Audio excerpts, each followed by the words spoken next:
Welcome to the Whitetail Obsession Podcast with Dave Richmond and co-host Chris Worthing, where we talk and teach everything deer and turkey hunting related. Follow along as we help teach you tips and techniques about hunting, food plots, and habitat management strategies that everyone can use. You're bloated.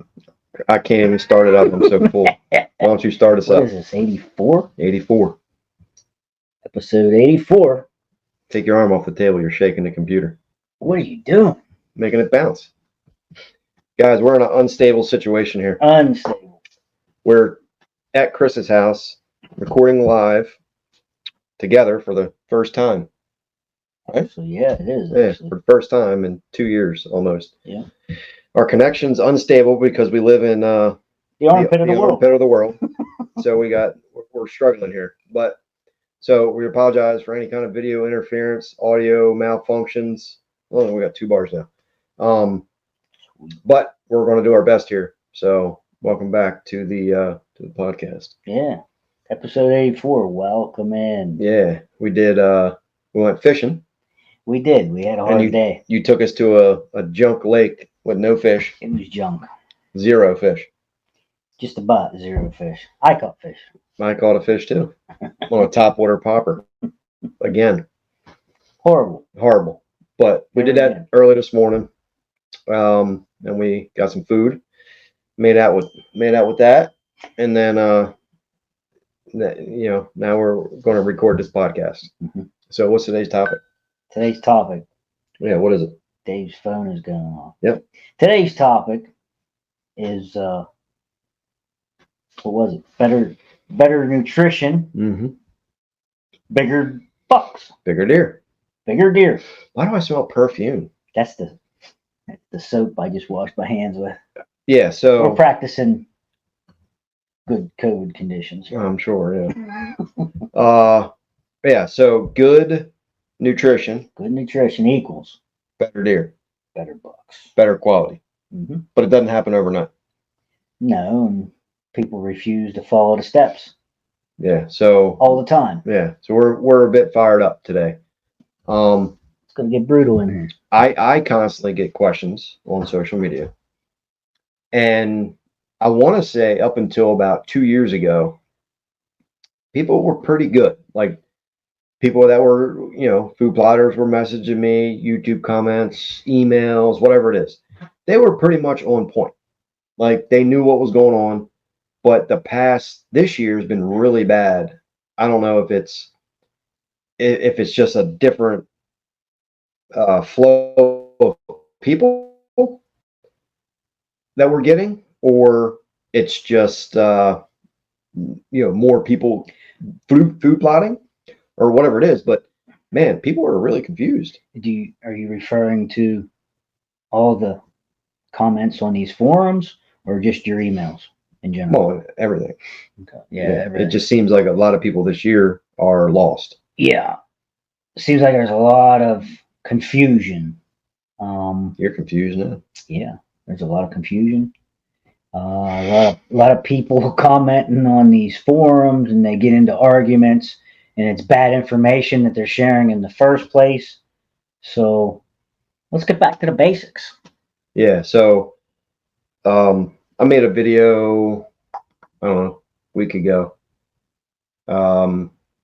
It's up to like 5,000 views, I think, so far. But it was basically referring to when to plant food plots, because that's part of the confusing factor is people planting way too early. They're planting in early, end of June, early July. It's just too early, right? Yeah. So where this came from, we're not sure, but it's messing people up big time. Yeah, and I saw a bunch of posts this week. They were arguing over one of them in particular. Is it too late to plant this? Oh, I've Someone seen said, that, yeah. "Oh, we'll flip the jug over and look at it." You Mhm. know, well, that's horrible information. Yeah, we're actually seeing posts that people are looking at brassicas. They're taking a picture of it and say, "Hey guys, I just bought this. Is it too late to plant?" Right. We're in July. Mm. I mean, we're at the end of July right now. No, it's not too late. Mm. I mean, you got weeks to go. Right. And we saw people planting fall food plots in June Yeah. this year. But the whole moral of this is, if you go back to the basics, of soil sampling, adequate sunlight, soil to seed contact, and you're following a soil sample, you're adding actual physical lime and fertilizer, those plants can then become the best they can be, which then in turn, when animals eat it, deer, they're eating the most it can be. But it's not going to happen overnight because it takes time to improve the soil. And it all goes into your whole property when you're trying to make better forage, higher nutrition to feed the wildlife. It doesn't just start with food plots. It starts with your entire property. Mm-hmm. So if you have 100 acres, you need to try to improve that 100 acres, whether it's, cutting, getting more sunlight so you get more browse, mowing things, keeping things mowed, or, brush hogging certain areas so you get the fresh regrowth, liming fields and getting that pH up, and whether it's, planting fruit trees or whatever it is, but, you have to improve the soil because that's where deer get nutrition from. It all starts in the soil and sunlight. Yeah, for sure. I mean, I just don't know why people want to skip the first step in the process, and everybody was looking for these shortcuts nowadays, these fast fixes, which are temporaries.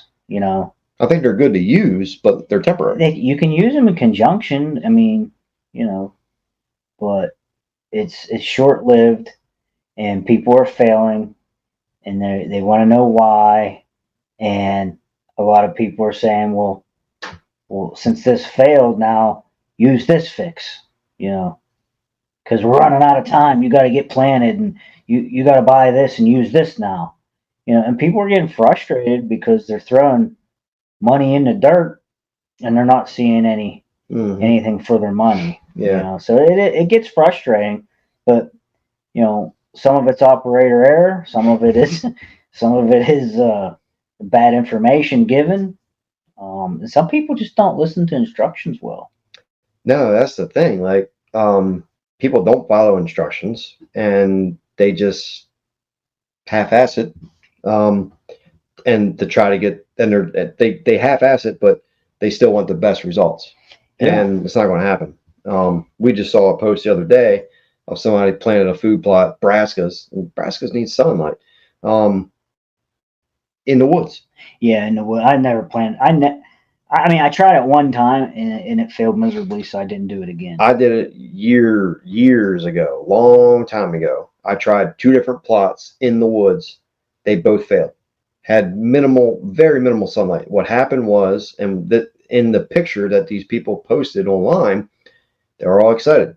They had this, it's like they literally went into the woods. They raked out an area. Yeah. With trees everywhere. They just raked around the trees. They threw out seed, and they saw, 3-inch, stuff coming up. It'll come up green.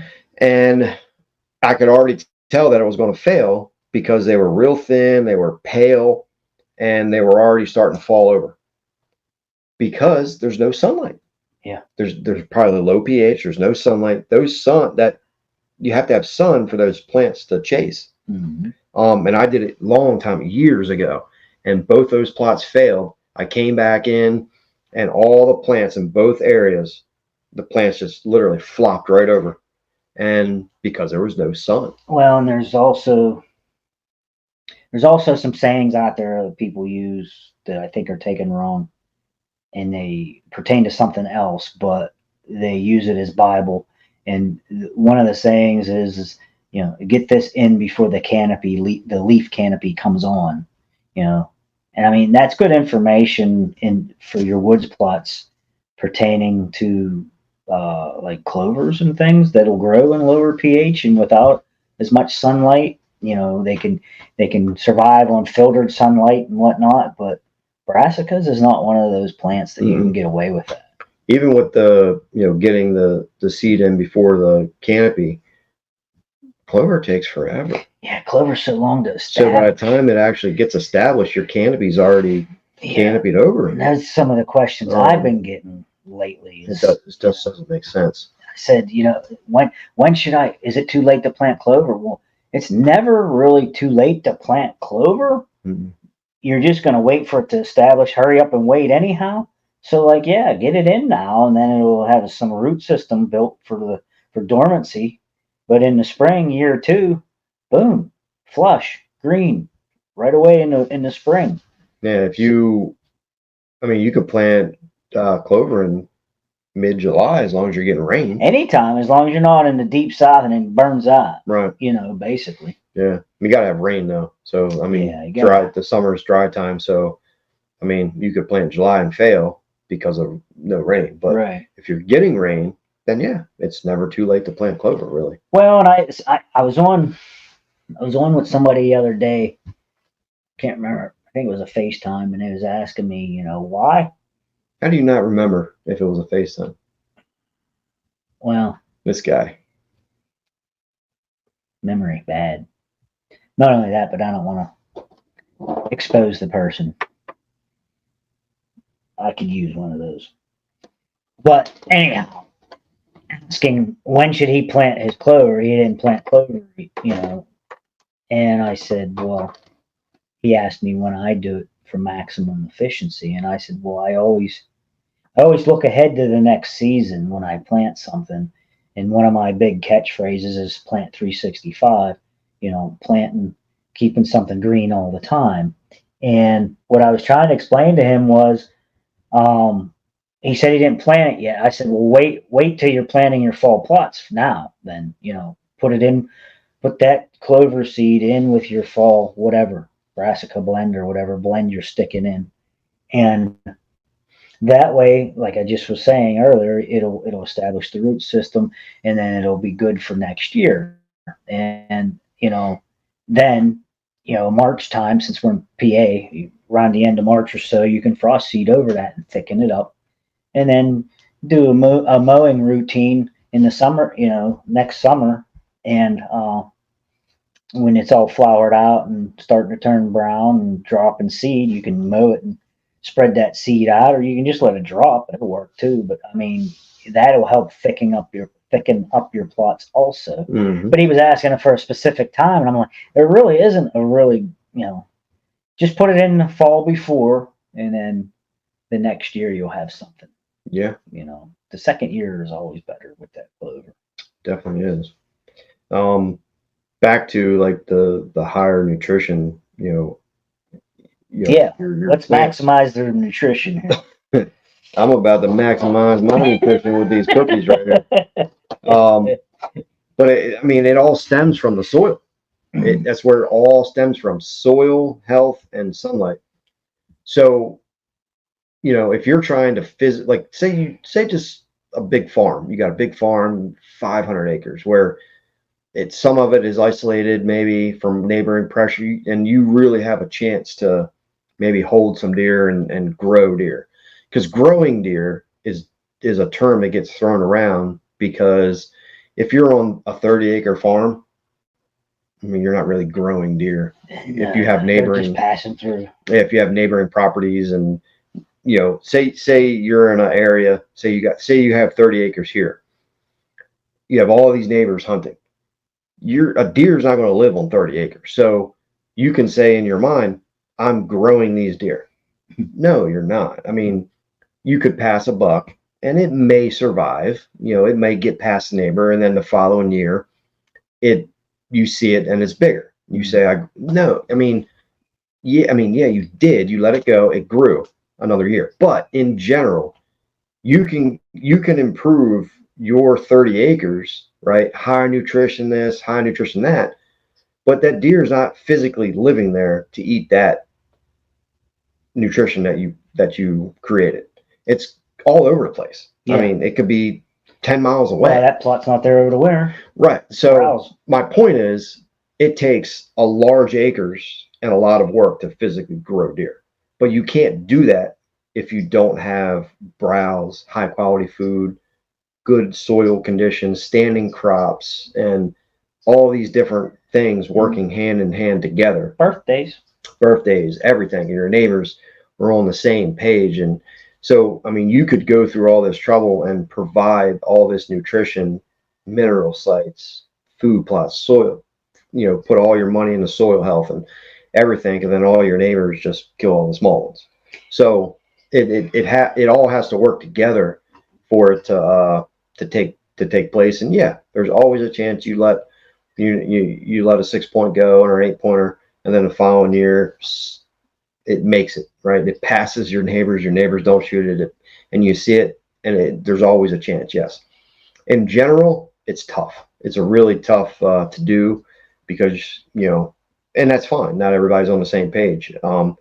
So if you have that goal in mind, you need to be in an area that's all on the same page. Say you got property after property after property after property, that big farms and ag everywhere, and tons of food, and everybody's passing everything, and you're actually providing all this high quality soil that feeds the plants and then feeds the deer.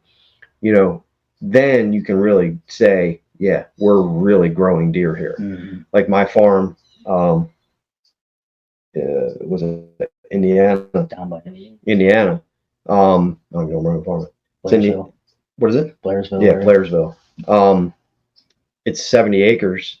There's tons of ag, and there's small patches of woods.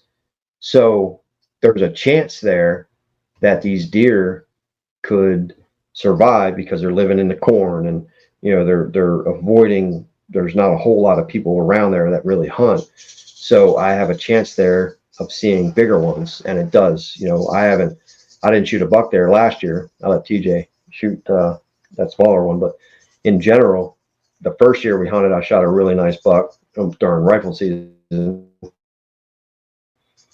I didn't shoot a buck last year. I had tons of small ones, growing up. So this year we should have some decent ones running around, and my trail cameras kind of show that this year. So it just really depends. And this year, I don't know if you've seen it or not. That's a good question though. But have you been seeing? I know your Chris is struggling to see bucks this year. Yeah, it's weird. In general, he's usually got a lot of bucks, but this year they're somewhere else right now. But yeah. Have you been seeing on social media that people are seeing a lot of bigger bucks this year? It seems to be. Yeah, it seems to be a trend. I mean, I'm seeing it too. In PA, ever since they enacted this antler restriction thing, obviously it's a program that's going to help save some of the smaller bucks and let them grow. I'm not talking about PA. I'm just saying in general. In general, people are seeing bigger bucks. Well, a lot more people are cognitive now too. Yeah. They're trying to better their bucks, but one of the ways they think they're doing it is, like you said, all these shortcuts they're taking in these food plots and things. They think that they need their food plot to feed that deer to make it grow. I mean, it is a building block. I mean, it's a tool to use, but they don't need your plot. But if you're going to do a plot, you might as well maximize it so that they get maximum growth. Well, we talk about this, but look at the old farm. Mm-hmm. When me and him started working on the old farm, it was 100 acres attached to a lot of woods, no ag around. I got that property in, I think it was toward the end of November. I don't have it anymore. 7 years ago or so, but maybe 6. I put trail cameras out. Back then we were using Spy Point. And deer were eating pine needles. Yeah. They were eating pine needles, and all the ribs and everything was showing, and it was terrible. No food, no browse, had that vacant field that nothing was done to it. Very poor soil. We put in food plots. I did some cuttings there, got some more browse, and I was spraying micronutrient, and just I put a lot of work in there. Chris did too. And next thing you know, year after year after year, the ribs stopped showing. The deer got big and fat and started seeing bigger bucks. And it just turned it. And the reason that worked there really well is because, one, there was no other food anywhere. There was no food. So when you make those improvements in that type of situation, you're going to see a big improvement. If you're already in an area that has tons of food and high nutrition everywhere, and you start doing all this work, you're going to see minimal results because the nutrition's already there. But when you go to an area with very poor habitat, and then you start putting work in food plots, soil health, focusing on all the right things, those deer really. I think people get sticker shock too, though. I mean, they get a soil test back that says you need 3,000 pounds of lime per acre, and they freak out, you know. I mean, well, the problem is they're not even doing it. Well, yeah, that is a lot of problem. But the other half that are going to try, they get that shock value, and you know, maybe you can't afford to do that all this year. Do half of it this year, half of it next year, and see where you're at, you know, or whatever. But I guess the point I'm trying to make is, after you have a steady process that you follow, eventually you're going to get to the point where you're not adding anything in. I know this year here, I haven't had to add anything to any of my plots. I believe I needed 3 bags of fertilizer for 4 acres, and that's like nothing, you know. So I just went ahead and added it in earlier in the year, and I just used some starter fertilizer when I plant in the fall. But so it's already there and working for me. But yeah, eventually it'll start taking care of itself, and you won't have to put so much money into just a little maintenance dose now and then, you know. And don't forget too that if you are using large amounts of fertilizer, that you actually need a little bit of extra lime, because it's full of so much fillers and salts and things. You know, that one was free. Free, eh? Yeah, that was free. Just like these cookies were free. But yeah, like I get it. Food plots are expensive. It is. I get people, you know, may not have the funds for it, but the thing is, you know, you have to. You're going to get out of it what you put into it. So food plots require work, just like anything else. So anybody that's getting into food plots, there's a process. You have to have sunlight. You have to have decent soil for things to grow, and moisture. We can't help that, but you know what we can help is sunlight, and we can help the soil sample. Yeah, do things that make sense. So if you get into food plotting and you're not going to do the proper steps, basic general steps, you're going to fail. You know, not always, but there's a high percentage chance that you're going to fail. So you can prevent the sleepless nights, the heartache of going on social media and making a post in these groups and say, I don't know what went wrong. I threw seed out in the middle of the woods and there's no sunlight, but I don't know why it didn't grow. You can prevent this. Just don't do it, because it's a waste of time. Yeah. I mean, literally, it's sorry to say, but if you're going into the middle of the woods and not cutting trees and you have no sun, it's a waste of time. Yeah. You done wasted your money on the seed, which seeds. But then they go to another forum and ask, what's a good seed to plant in the shade? I know. And there isn't one. There's no They're good looking seed. for justification somewhere. They want someone to say, hey, use this. Right. There's no good seed to plant with no sun. Are there things that's shade tolerant? Yeah, a little, but you still need some. You still have to have sunlight. You know, oats, wheat, rye, some clovers and things can handle a little bit of shade, but even then, it still needs sunlight. You have to have sunlight. So you can prevent all of these issues. But like you said, they want they want to know, they want somebody to tell them what to do, an easy fix for it. Yeah. What's an easy? Well, there is no easy fix. You have to get a chainsaw and cut some trees. Mm-hmm. You have to get some sunlight. You have to spend. That's, you know what I don't understand too, is I see posts. I just saw one yesterday or last night when I was getting ready to go to sleep. I was scrolling through Facebook. This guy posted something that said he bought all this seed and all this other stuff, fertilizer and everything, but it says, I didn't have time to get a soil sample. Yeah, I don't understand that. What do you mean? There's still time. You can get a soil for $15. Get a soil sample, send it in. You have it back in like 3 days. Well, 4 days. And I'm going to use the word stupid. Okay, I'm going to use that word. And the reason why I'm using it is because it's stupid to buy a $28 bag of fertilizer when you can have a $15 soil sample Mm-hmm. that'll tell you exactly what you need. You might not even need that $28 bag of fertilizer, and that's what you're using. Mm-hmm. And that's what irritated me. See, now I'm getting worked up. That's what irritated me about that post the other day when I need a cookie. When they said that we'll just flip the jug over and see what it says. Mm. That'll give you the date. And the other question was, well, how much fertilizer do I use with that jug? Mm-hmm. Specific jug. And they said, and someone posted, read the label. Yeah. Well, the label is a recommendation if you're lazy. Yeah, it's a general. It's just a general recommendation if you're going to be lazy and skip the proper steps. They want you to have success, so they're going to tell you throw this in the dirt because that's a fail safe to them, Right. and then you are not going to badmouth their seed for you messing up with your operator error. Mm-hmm. Yeah, they're protecting their own butts. Yep. But you may not have needed that in the first place, and it's cheaper than a bag of fertilizer at this point in time. Why not try it? It's cheap insurance. Yep. And then say you get the soil sample back and it says you have very poor fertility levels, your pH is low. Well, what's more important? You need to add the lime. Get the lime on. Get the pH up. Like, you don't need fertilizer if your pH is so low.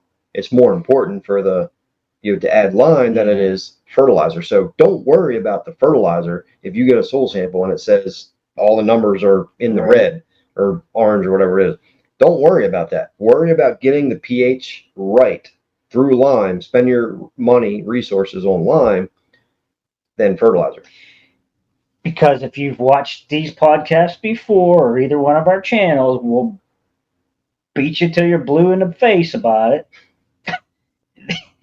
The pH is more important because, and here's why, because the nutrients are in the soil and they're locked up for usage in the uptake into your plants. If you don't have the correct pH to unlock those nutrients and suck it into the plants, it's unusable. What is the correct pH? Pardon? What is the correct pH? I like between 6.5 and 6.8. Mm-hmm. That's what I like. Some people will tell you 7, but 7's hard to attain and keep leveled out. It's going to fluctuate a little bit. But there are certain things that need that high pH too, like alfalfas. They need a high maintained pH. But if you can get to a 6.5, you're winning. Yeah, you're good. You're good. But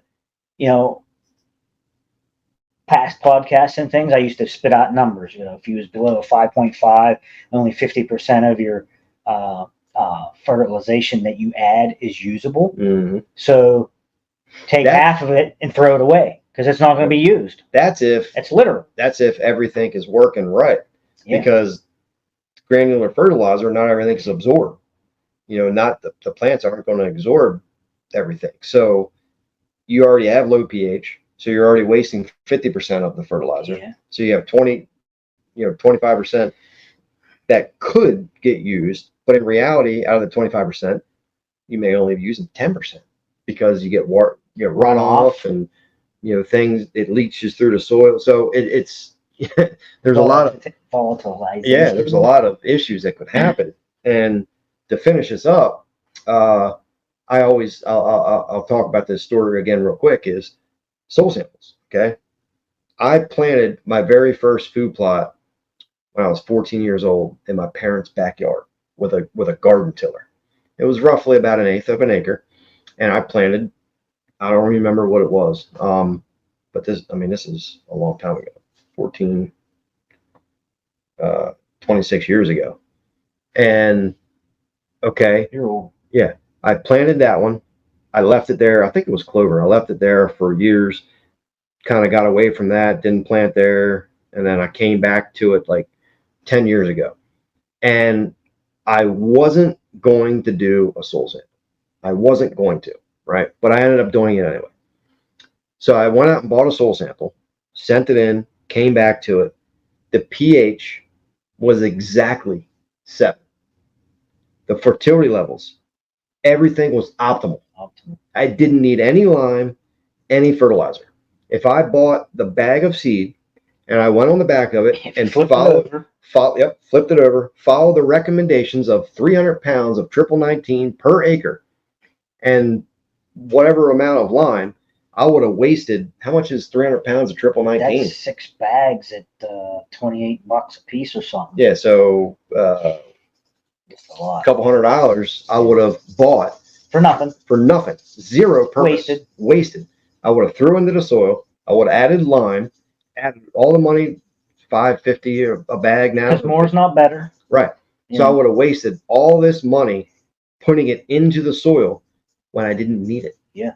So that's just one example. Now, you know, you could have a lucky situation like that, and you could disc it up and you plant something and it grows perfectly fine. But the chances of that happening are slim to none. You're right. I mean, Yeah. that's a rare. That It was just real rare. for whatever reason that soil stayed good from when I planted it when I was 14 years old, because I did a soil sample back then and I added lime and fertilizer. It was never tilled ever again after that, and it just stayed that way. So And on the opposite end of the spectrum, I used Penn State samples, and they tell you, oh, you know, you only need to sample every 3 years. I don't like it. I do it every year. Yeah. Now, had I not soil sampled this year and known that everything was spot on, I would have, if I was going to take the easy way out and just take the recommendations off the bottle, yeah, I could have spent a couple $100, threw it out there and wasted it. Mm-hmm. But I didn't even need to do that this year. I had everything's good on point. So Good to go. no waste there. But better nutrition will equal better deer. It's not overnight. It'll happen. Just work on your system and perfect that. It'll get better every year for you. You know, Get sunlight yeah, and for get sure. a soil sample. For sure. Focus on lime. Ignore the fertilizer at first if you don't have the resources to do so. Focus on the lime. Yep. And get sunlight. Follow basic steps. And Go shoot a hog. yeah, shoot a big boy this year in 2024. Mm-hmm. Go sika hunting. Kill a sika. All right, guys, we're out.